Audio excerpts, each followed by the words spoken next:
Bonjour, bonjour à tout le monde. Merci d'être là ce soir. Ou je ne sais pas à quel moment vous regarderez cette vidéo. Peut-être ce sera le matin ou l'après-midi, peu importe. Donc aujourd'hui, nous allons parler des rêves. Mais avant de commencer, je vais vous faire un petit test pour que vous compreniez vraiment ce qu'est un rêve. Donc déjà, je vais vous inviter à fermer vos yeux, à poser vos mains sur vos cuisses afin d'être détendu.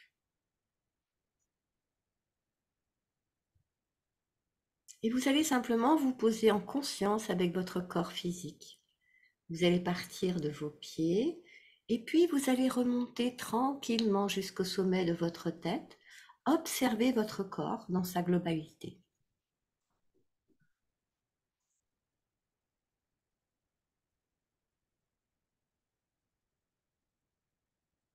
Et je vous invite à dire, au nom de je suis qui je suis. Au nom de je suis qui je suis. J'accepte de faire l'expérience de ressentir au travers mon corps physique le vide, les sensations créées par toutes ces parts qui se sont perdues dans le monde des rêves. J'accepte de le ressentir maintenant.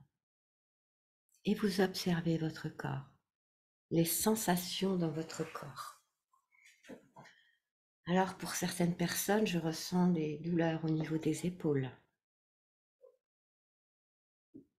Je ressens aussi au niveau du plexus, comme un blocage, comme un nœud, une boule. Vous observez votre corps.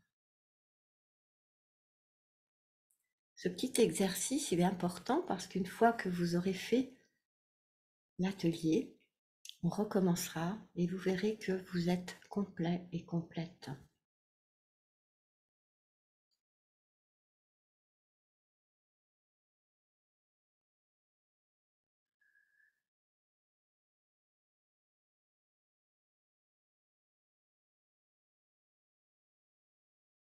Et là, vous allez pouvoir revenir tranquillement à ici et maintenant. Alors, qu'est-ce qui s'est passé pour vous? Est-ce que vous avez ressenti au niveau de votre corps ces manques, ces vides? Sylvie, tu voulais partager quelque chose? Je vois que tu as allumé ton micro. Oui, Alors, en je fait, t'écoute. c'est comme si ma partie droite, comment je vais dire ça, je penchais, quoi. Enfin, je veux dire, et au niveau du plexus solaire aussi, j'ai senti. Oui, je sens qu'il y a beaucoup de personnes au niveau du plexus là qui sont que ça tord un peu là. On va les nettoyer. D'accord. Pierre, tu veux partager ton expérience? Oui, un déséquilibre également, là, et puis des sensations quasi douloureuses de manque, Hum, des vraiment pas agréables du tout. C'est pas agréable, hein? Non, j'ai l'impression d'être comme une passoire. Ouais, mais c'est un peu ça. Vous savez, c'est comme un puzzle auquel il manque des morceaux. Le puzzle, il veut plus rien dire. Il veut plus rien représenter. Merci Pierre. Est-ce que quelqu'un d'autre? Véronique? Oui, alors moi, ça faisait comme une sorte de sablier, comme si ça s'engouffre. Enfin, le sable coulait à l'intérieur, comme s'il y avait le vide à l'intérieur, comme ça. Merci Véronique. Est-ce qu'il y a quelqu'un d'autre qui veut partager son expérience? Vous n'êtes pas obligé, mais oui, Maria. Alors je dis tu aux personnes, soyez pas Oui, et vous me tutoyez, hein. oui, en effet, c'était beaucoup dans ma tête, hein, une sorte de brouillard, mais très, si je peux dire, douleur, oui, très ressenti. Et après, maintenant encore, c'est vraiment toute la partie du cœur, où le cœur bat très, très fort. Et après, ça va vers la gorge, où c'est vraiment complètement noué. Voilà. Ouais, je ressens tout ça. Mhm. Vous irez mieux après, vous verrez. Alors, C'est le but, hein. Sinon je ne ferai pas ce que je fais. Mireille, nous t'écoutons. Oui. Alors moi, j'ai senti une certaine lourdeur dans le corps, surtout les jambes, mais j'avais des palpitations aussi, ça battait très très fort. Voilà. D'accord. Alors, je vais vous expliquer pourquoi vous ressentez tout ça. Parce que toutes ces parts, elles sont, allez, on va dire, dans le monde des rêves. Peut-être, mais après, vous allez découvrir plus de choses dans la conférence. Et donc, là, elles perçoivent. Elles perçoivent que vous commencez à ouvrir votre conscience à ça. Donc, elles sont, imaginez, c'est un peu comme des enfants à qui vous avez, vous dites, allez hop, on va quelque part, et donc ces parts, elles sont, elles disent enfin, on va revenir à la maison. Pour elles, c'est rentrer à la maison, revenir, se réincorporer à l'intérieur de vous, c'est vraiment revenir à la maison. Ok? Alors, au niveau des rêves, est-ce que ce sont des rêves ou est-ce que ce sont des voyages dans d'autres réalités? Eh bien, ce sont les deux. Vous avez des rêves qui sont utiles, qui vont permettre au cerveau d'archiver. Voilà, sinon on deviendrait dingue. Vous savez qu'une personne qui ne rêve plus peut en mourir. Le rêve, c'est vraiment une soupape de sécurité qui va permettre de venir trier, ranger tout ce dont on n'a plus besoin. On va dire toutes les affaires que nous avons classées. Et puis après, il y a aussi, donc ça, ces rêves-là, généralement, on s'en souvient pas. Ça se passe tout seul la nuit, ça fait son boulot, un point, c'est tout.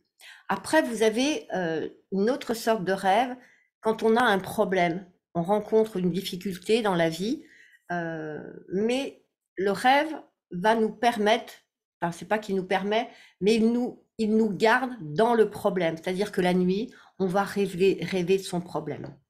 Mais aujourd'hui, ce qui nous intéresse, ce ne sont pas ces rêves-là. Les rêves qui nous intéressent, ce sont ceux dont vous vous souvenez en vous réveillant. Ce sont ceux, même si vous ne vous souvenez pas du rêve, vous vous levez avec une étrange sensation. Vous savez qu'il s'est passé quelque chose. Vous vous sentez bizarre. Il y a quelque chose. Parfois, vous pouvez vous sentir très, très triste sans comprendre pourquoi. Vous pouvez vous sentir très, très fatigué, avoir l'impression d'avoir fait un marathon. Alors, je sais pas si vous arrivez, mais on a l'impression, des fois, le matin, on se lève, qu'on a bossé toute la nuit, on se réveille, on est dans un état pas possible. Eh bien, tout simplement, ce sont des voyages que vous faites. Ces voyages, ils sont faits pour vous permettre d'aller dialoguer avec d'autres parts de vous, ou bien dialoguer aussi avec vos guides ou avec vos anges, ou avec des défunts aussi. On peut très bien aller dans une réalité dans laquelle un de nos défunts nous attend pour nous montrer quelque chose, pour nous expliquer. J'ai eu beaucoup de réalités avec ma maman après son décès. Alors au début, j'y comprenais rien ce que je vivais, et puis au fur et à mesure, j'ai fini par comprendre. Et ça, c'est ce que je vous expliquais, comment est-ce qu'on comprend ces rêves.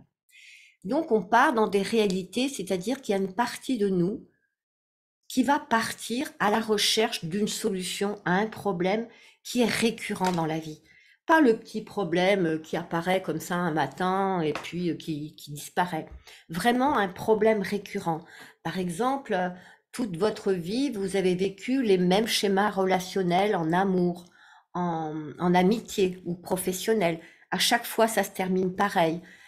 Vraiment, c'est vraiment un problème que vous rencontrez dans votre vie qui est récurrent, qui va pousser une part de vous à partir à la recherche d'une solution dans une autre réalité. Pourquoi? Parce que vous êtes des êtres multidimensionnels. Alors, en étant un être humain comme ça, on n'a pas l'impression. On est là, on mourra, on vit, on meurt. Non, c'est pas tout à fait comme ça. Nous avons plein de parts de nous qui font des expériences dans des couloirs de temps, de réalité, de dimension qui sont à côté du nôtre. Dans le monde humain, on a créé un passé, un présent et un futur. C'est plus simple. En réalité, le passé, dans le monde multidimensionnel, ce n'est pas le passé. C'est-à-dire que vous avez une part de vous qui vit une expérience dans une autre époque. Mais ce n'est pas une expérience passée parce qu'elle se déroule toujours. Si elle ne se déroulait plus, vous ne seriez pas aujourd'hui dans cette réalité en connexion avec cette réalité-là. Donc la nuit, il y a cette part de vous qui part. Mais comme vous ne la préparez pas à partir, elle va pas forcément aller au bon endroit, elle va aussi traverser des mondes qui sont peu attrayants. Je peux vous assurer, ce ne sont pas des mondes dans lesquels on a envie de partir en vacances.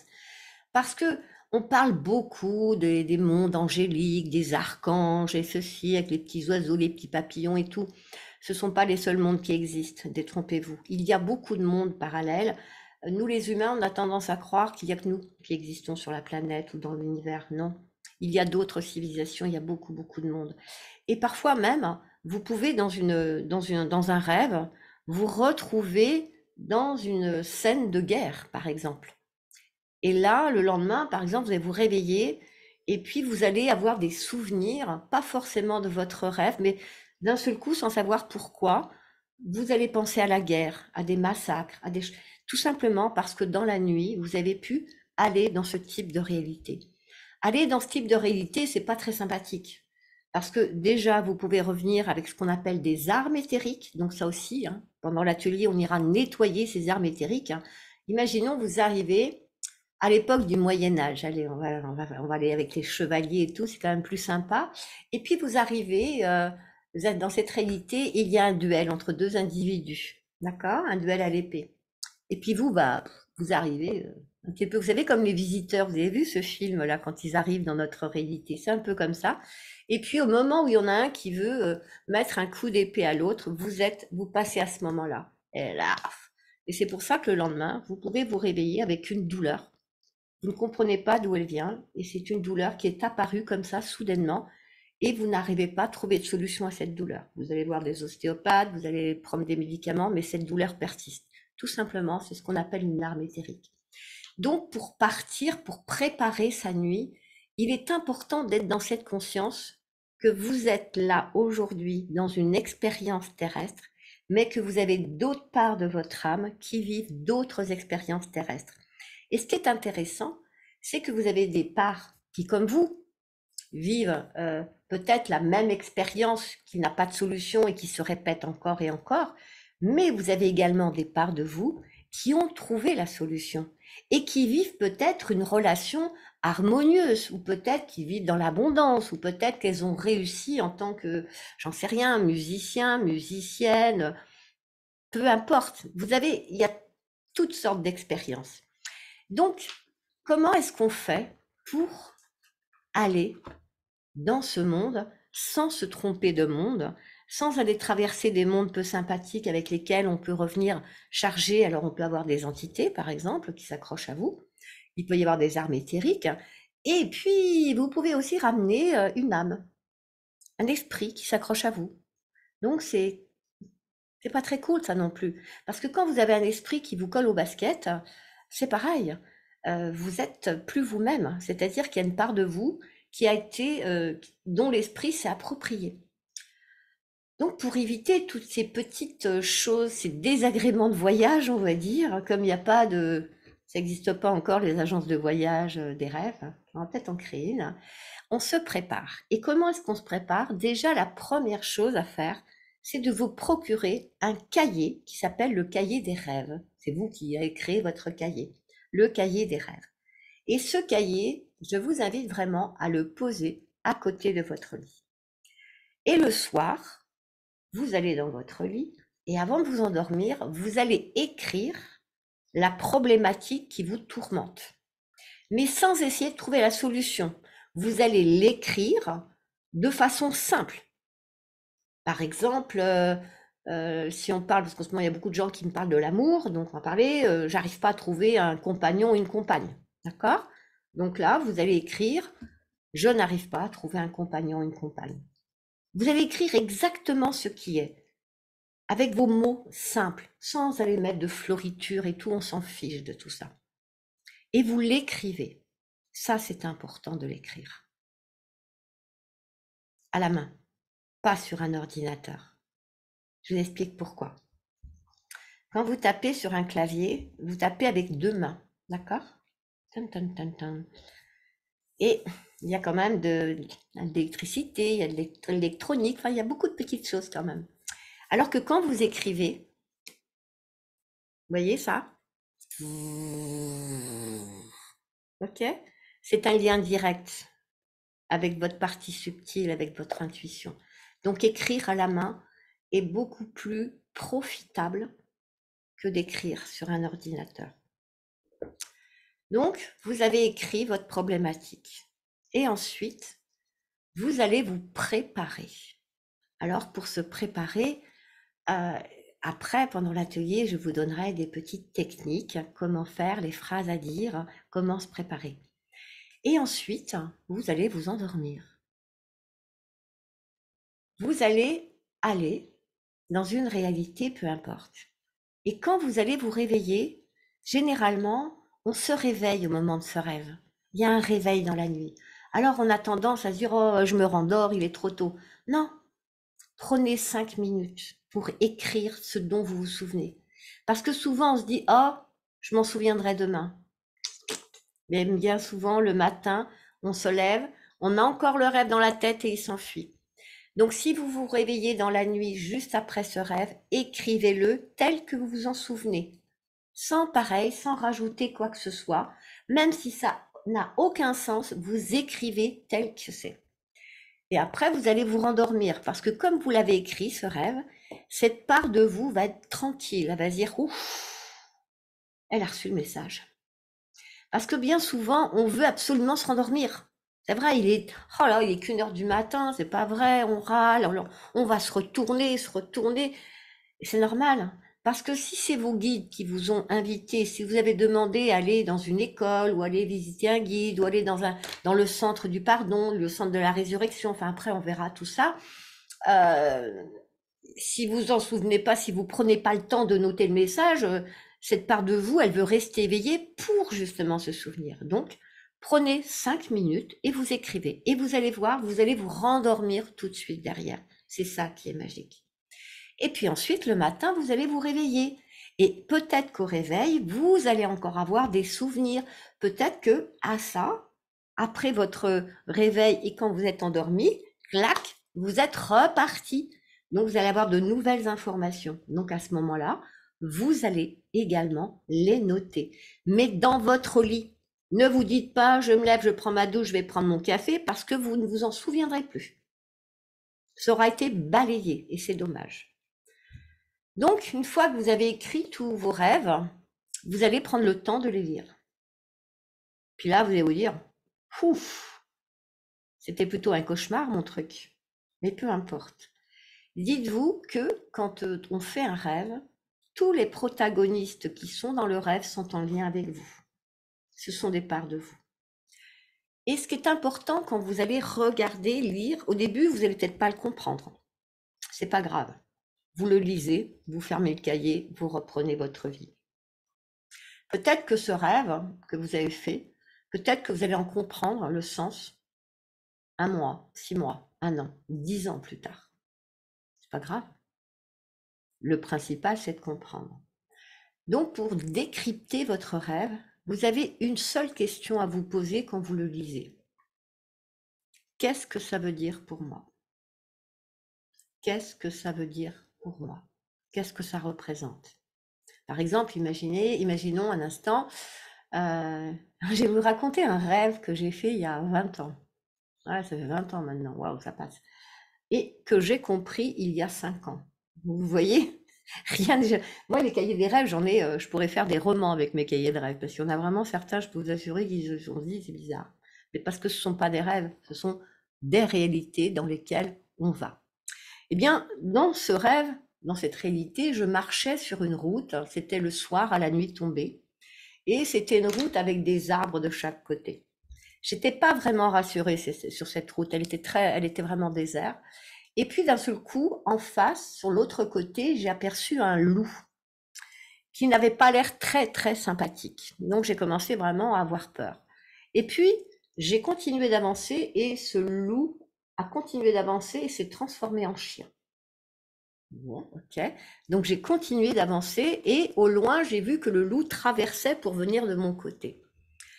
Et là, je regardais toujours devant moi et ensuite j'ai vu une forme par terre. Je me suis dit, mince, il s'est fait écraser, il est mort. Donc je me suis approchée et ce n'était plus un loup, c'était un sanglier. Imaginez le rêve, hein, c'était tordu quand même. Hein. Et donc je m'approche de ce sanglier qui était mort et là, je vois au niveau de son ventre une ouverture, vous savez, comme une ouverture chirurgicale. Donc je regarde, j'écarte avec mes mains, et dans ce sanglier, qu'est-ce que je trouve? Un enfant. Un enfant qui était blessé. Un petit enfant qui n'avait pas de sexe. On ne pouvait pas dire que c'était une fille ou un garçon. Voilà. Donc je l'ai sorti, et puis je me suis dit, il faut que je trouve de l'aide. Et donc j'ai aperçu plus loin des maisons. Donc je me suis dirigée vers là-bas, vers ces maisons. Et puis il y avait une grange. Et donc comme l'enfant était vraiment en mauvais état, je suis entrée dans cette grange. Et puis je l'ai allongé dans cette grange et je lui ai dit, je reviens, je vais chercher des secours. Et je suis partie dans le village et chercher des secours. Et je suis revenue à la grange. Et soudain, j'ai entendu des cris. C'était affreux. Et là, quand je suis sortie, j'ai vu toute la population qui arrivait avec des fourches, avec des armes pour tuer l'enfant. Et là, je me suis réveillée. Et ce rêve, je l'ai écrit, bien sûr. Et vous voyez, je peux encore vous le raconter aujourd'hui. Et pendant des mois, je l'ai lu, je l'ai relu, je ne comprenais pas son sens. Et puis, bon, j'ai évolué, bien sûr, en 20 ans. Et après, donc, j'ai appris une autre technique, c'est-à-dire que je vais vous donner, quand vous avez un rêve que vous ne comprenez pas et qui se passe des mois et que ce rêve revient sans arrêt, parce que ce rêve ne me quittait pas sans arrêt, il passait dans ma tête, c'est-à-dire que je ne l'avais pas du tout oublié. Et ça aussi, ce genre de rêve, vous allez le connaître et vous devez certainement le connaître. Eh bien, un soir, j'ai pris mon cahier des rêves et j'ai écrit, voilà, tel jour, parce que je mets toujours la date sur les rêves, tel jour, j'ai fait ce rêve et je n'ai toujours pas compris le sens. Alors je vous remercie de me guider cette nuit au travers mes rêves pour comprendre ce rêve. Et c'est là où j'ai refait un rêve qui m'a permis de comprendre ce rêve. Donc vous voyez, ce qui est important, c'est de savoir demander. Demander ce que l'on veut. Autre chose très importante, parce que quand vous partez comme ça, si vous êtes réveillé brusquement et que le rêve ou le voyage n'est pas terminé, la part de vous qui est en train de vivre, elle reste bloquée là-bas. C'est ballot. C'est pour ça que tout à l'heure vous avez ressenti ça. Et surtout, c'est que si vous, le soir, vous partez en laissant votre maison ouverte, imaginez, n'importe quelle forme énergétique peut venir vous squatter. Donc, avant, quand on se couche, vous allez écrire votre rêve pour demander à partir, mais avant, voilà, ça y est, ça commence à chauffer, vous allez mettre en place une bulle de protection que vous allez activer à partir de votre cœur. C'est pas une bulle de protection qui va arriver de l'extérieur et vous allez me demander, non, c'est vous-même parce que vous avez cette capacité. Donc, vous allez, à partir du cœur, mettre en place une protection énergétique qui va vous permettre de protéger votre corps physique contre toute intrusion. Parce que la nuit, on n'a pas l'impression, mais si vous saviez tout ce qui se passe, c'est incroyable. Entre les âmes qui viennent vous visiter, les entités, vous savez, le monde d'à côté, le monde de l'invisible, bon, je les côtoie maintenant depuis très longtemps, donc je commence à bien les connaître. C'est pas qu'ils nous surveillent, c'est pas ça, mais c'est une petite famille, on va dire. Vous savez, c'est comme dans les petits villages. Dans les petits villages, il se passe un truc, dans la demi-heure qui suit, tout le monde dans le village est au courant.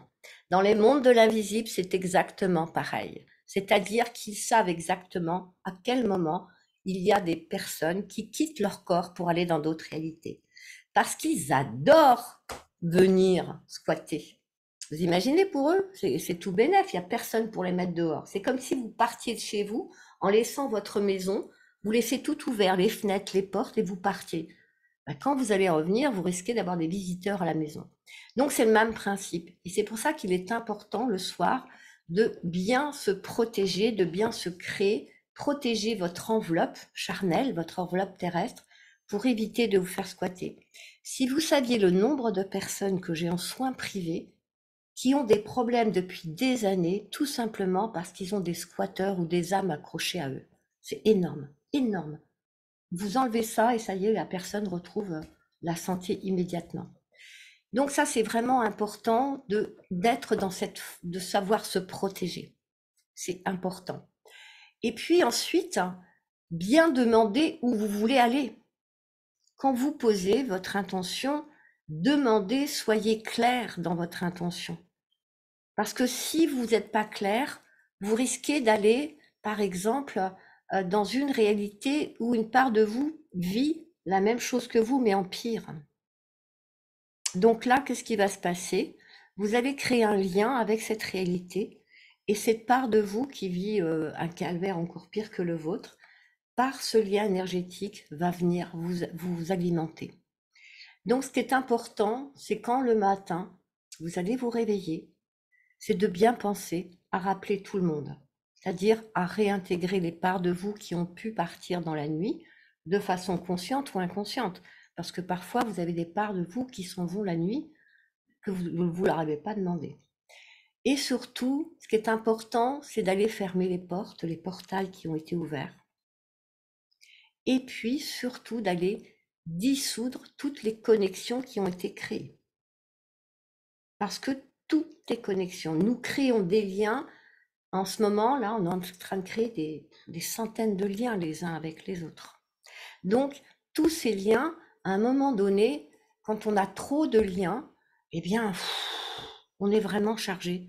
Parce que les liens s'alimentent aussi bien dans un sens que dans l'autre. Donc, de temps en temps, c'est bon aussi de s'alléger de tous ces liens, d'aller nettoyer tous ces liens. Est-ce que vous avez des questions par rapport à tout ce que je viens de vous expliquer? Est-ce que c'est clair pour vous? Ouais. Ok. Pierre, tu voulais t'exprimer? Donc, l'idéal, en fait, c'est pas dormir, quoi. Surtout Ah pas si, dormir. si tu ne dors pas, tu meurs. Au contraire, C'est une blague, hein? C'est une blague. c'est important. Dans la journée, vos guides, votre âme, les anges, vos défunts qui sont des protecteurs, veulent communiquer avec vous. Ils essaient. Mais qu'est-ce que vous faites dans la journée? Vous courez dans tous les sens. Vous êtes toujours occupé. Même quand quelqu'un vous parle, vous continuez à faire ce que vous faites. Donc, le moyen le plus facile pour vous choper, on va dire, c'est quand vous dormez. Là, au moins, vous n'êtes pas en train de faire autre chose et là, les messages peuvent passer. Ça vous est jamais arrivé de vous réveiller un matin et d'avoir la solution à un problème sans comprendre d'où elle venait? Tout simplement, vous êtes allé dans une autre réalité et vous avez trouvé la solution.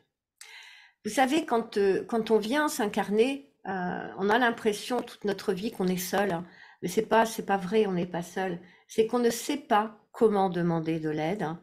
On ne sait pas où aller et comment faire. Souvent, on demande de l'aide, mais on donne la solution. On leur donne la solution qu'on voudrait. Mais c'est pas comme ça que ça marche, parce que c'est peut-être pas cette solution-là qui est bonne pour nous, c'est peut-être une autre solution. Et puis, quand on donne la solution, ben, ça veut dire qu'on lâche pas prise. Et c'est en lâchant prise qu'on va avoir la solution. Je suis sûre que ça vous est tous arrivé, toutes et tous arrivé, de perdre vos clés. Qui n'a jamais perdu ses clés dans sa vie? Ses clés ou ses lunettes? Parce que je vois des personnes qui ont des lunettes. C'est arrivé à tout le monde de perdre les clés, de perdre un objet. Et là, vous commencez à chercher. Et vous cherchez, vous cherchez, vous cherchez, vous vous énervez, et vous râlez, et là, et vous cherchez, et vous trouvez pas. Oh là là, c'est épuisant, hein. Et puis à un moment donné, vous en avez ras-le-bol, vous arrêtez de chercher, vous passez à autre chose. Et puis quelques heures plus tard ou quelques jours, sans chercher, clac, vous trouvez. Eh bien, c'est exactement la même chose. Quand on fait une demande, quand le soir on fait une demande, on fait la demande. Et une fois qu'on a fermé le cahier, basta. C'est-à-dire que on va pas revenir le lendemain en faisant la prière, on va pas revenir, ils sont pas bêtes.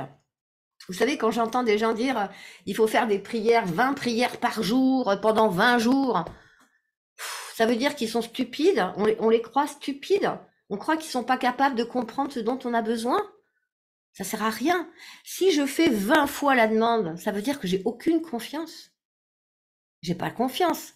Quand vous allez, je sais pas moi, chercher votre baguette à la boulangerie, vous allez, vous dites bonjour madame, je voudrais une baguette.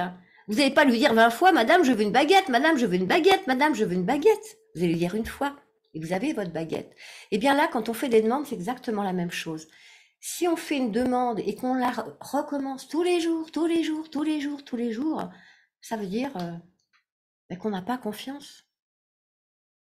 Par contre, ce que vous pouvez faire, quand vous avez posé votre demande et vous recevez un rêve, vous ne le comprenez pas, vous pouvez très bien, le lendemain soir, dire « J'ai fait telle demande, j'ai fait tel rêve, mais je ne le comprends pas. Est-ce que je pourrais avoir une information complémentaire ?» Vous comprenez la différence? Parce que la solution qui va nous être proposée peut être complètement différente de celle que nous attendons.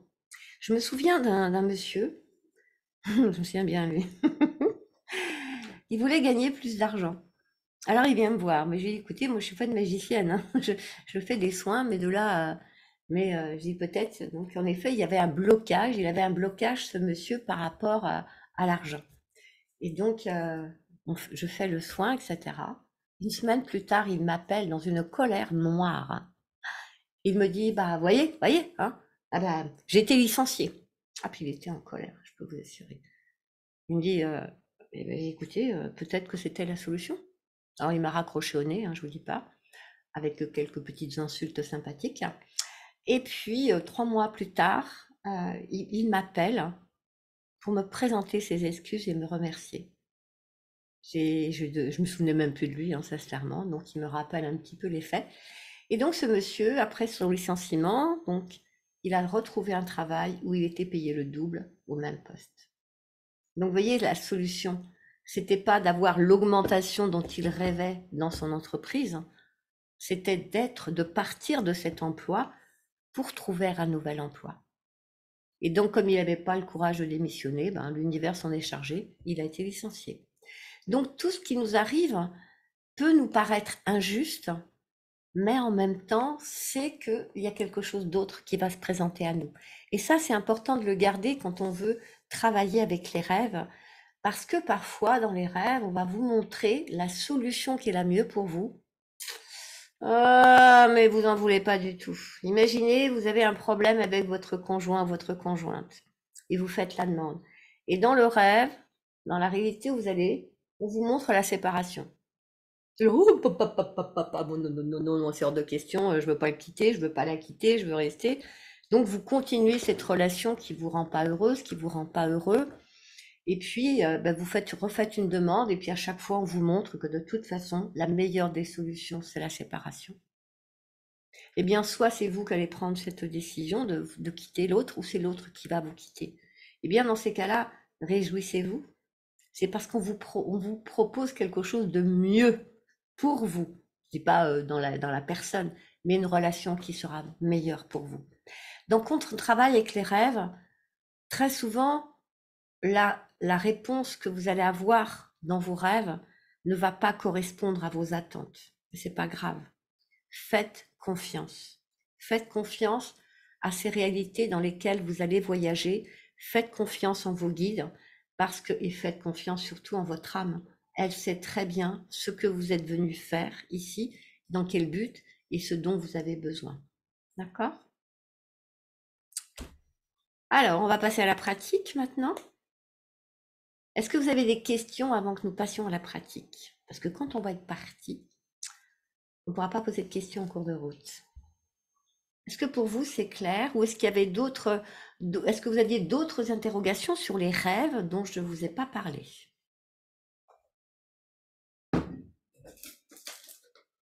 Oui, Marie-Noël. Moi, je faisais beaucoup de rêves prémonitoires quand j'étais enfant. Oui. Je ne savais plus du tout quelle était ma propre réalité.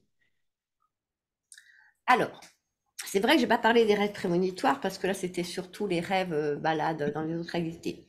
Pour faire la différence entre un rêve prémonitoire et puis un rêve voyage dans une réalité, c'est le souvenir.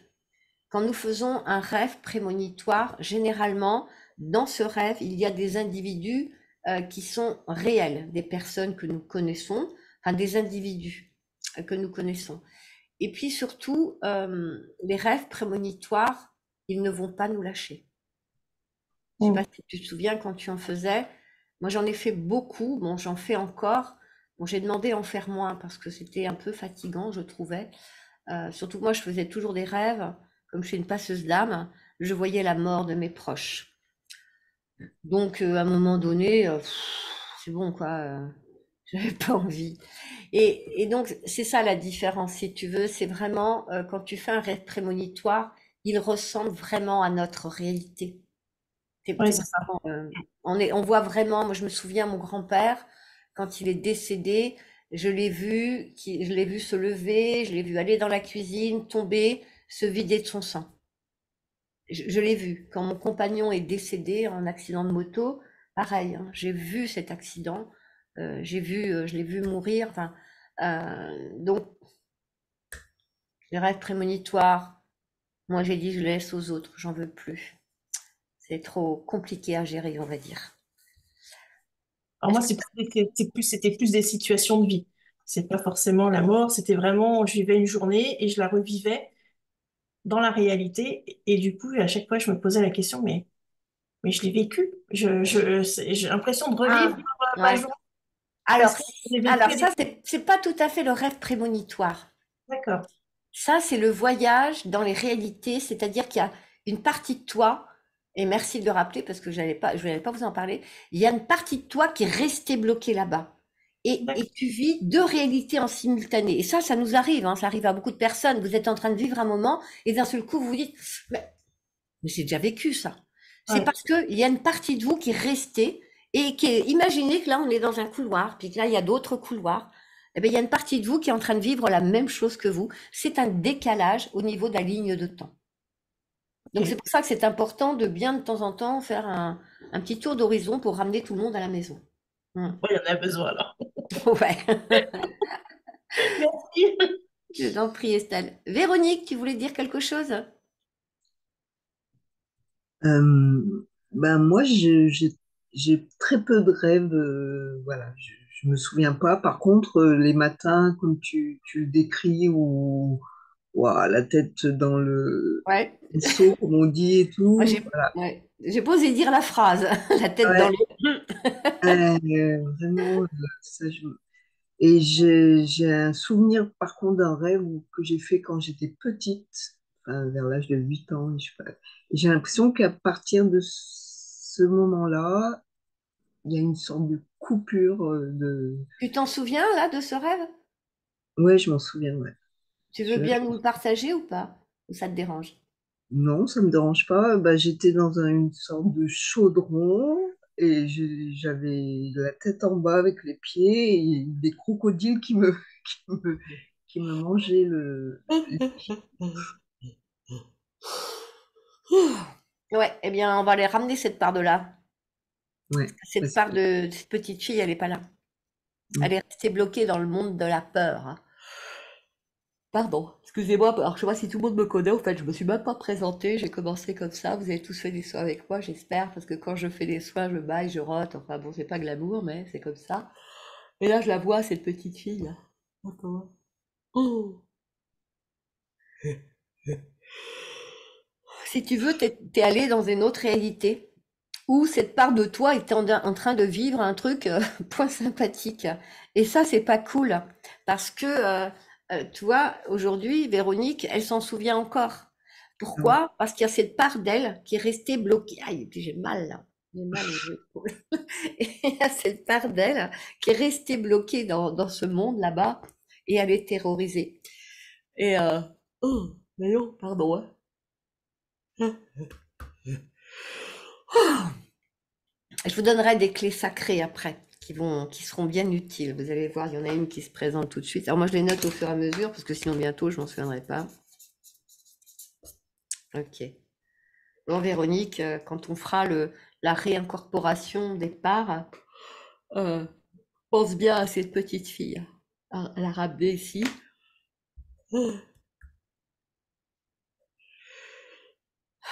Et ça va te changer beaucoup la vie. Parce que vous allez vous rendre compte en réintégrant les parts que vous avez perdues. Quand on perd des morceaux de nous, des parts de nous, ce sont des ressources que vous perdez. Vous savez, parfois les gens disent, j'ai aucun souvenir de mon enfance. Je me souviens pas de mon enfance. C'est pas qu'on a oublié, c'est que certainement, dans notre enfance, on a vécu des choses et on a des parts de nous qui sont restées bloquées. Elles sont plus là. Donc, on peut pas se souvenir, c'est elles qui se souviennent. Oh, voyons. Ah, boulou. Allez. Eh bien, si vous n'avez pas d'autres questions, on va passer à l'atelier. OK? Donc, je vais dire bonsoir. Pardon, je me marre, excusez-moi. Donc, pour l'atelier, donc les personnes que vous voyez là, ben, elles vont faire l'atelier juste derrière. Et si vous, après avoir vu cette vidéo, vous souhaitez faire l'atelier, vous pouvez le faire en replay par le lien que vous trouverez sous la vidéo. À bientôt!